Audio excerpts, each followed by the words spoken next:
মধ্যপ্রাচ্যে যুদ্ধের প্রভাবে কয়েকদিন বাংলাদেশ থেকে ৩ শতাধিক ফ্লাইট বাতিল হয়েছে। ফলে সময় মতো কাজে যোগ দিতে পারছে না প্রায় ১ লাখ প্রবাসী শ্রমিক। অর্থনীতিবিদরা বলছেন, শ্রমশক্তির সবচেয়ে বড় বাজারে সশস্ত্র সংঘাত দীর্ঘস্থায়ী হলে কমবে প্রবাসী আয়। এতে বৈদেশিক মুদ্রার মজুদ, বিনিময় হারেও নেতিবাচক প্রভাব পড়তে পারে। ইরানে ইসরায়েল ও যুক্তরাষ্ট্রের যৌথ হামলার জেরে মধ্যপ্রাচ্যের আকাশপথ এখন অনিরাপদ। হামলা পাল্টা হামলার প্রেক্ষিতে আকাশসীমা বন্ধ করেছে কুয়েত, আরব আমিরাত, কাতার, জর্ডান সহ বেশ কয়েকটি দেশ। কয়েকদিনে বাংলাদেশ থেকে মধ্যপ্রাচ্যগামী ৩০০-র বেশি ফ্লাইট বাতিল হয়েছে। দেশে আটকে পড়েছে হাজার হাজার কর্মী। এতক্ষণ বসে রয়েছি ২-৩ ঘন্টা, এখন আসছি এখানে ভিতরে যাইব। এখন ভিতরে যাওয়ার আগেই বলছে যে না, এটা ক্যান্সেল হয়ে গেছে। আমার ফ্লাইট ছিল আপনার ৩:২৫-এ কাতার হয়ে, কিন্তু ফ্লাইট বাতিল হয়ে গেছে। গবেষকরা বলছেন, ফ্লাইট বন্ধ থাকায় নতুন পুরনো শ্রমিকরা সময় মতো কাজে যোগ দিতে পারছেন না।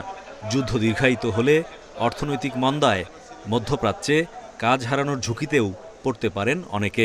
তাদের আয় উপার্জনের উপরেও তার একটা প্রভাব পড়বে, যেটার প্রভাব আমাদের রিমিটান্সের উপরেও পড়বে। কারণ তারা তো আয় রোজগার করেই সেই থেকেই তো জিনিসটা এখানে পাঠান। কাজেই এই যে আমাদের রিমিটেন্সের যে ঊর্ধ্বগতি ধারা বিগত কয়েক মাস ধরে আমরা লক্ষ্য করছি, যেটা আমাদের অর্থনীতির একটা বড় শক্তি হিসাবে এসছে, এটা কিন্তু এই মধ্যপ্রাচ্য যুদ্ধের ফলে এটা কিন্তু বিঘ্নিত হতে পারে। বাংলাদেশ ব্যাংকের তথ্য বলছে, ফেব্রুয়ারিতে $৩০২ কোটি রেমিটেন্সের প্রায় ১৩৯ কোটি পাঠিয়েছেন মধ্যপ্রাচ্যের ৮ দেশে কর্মরত শ্রমিকরা, যা মোট প্রবাসী আয়ের প্রায় ৪৬%।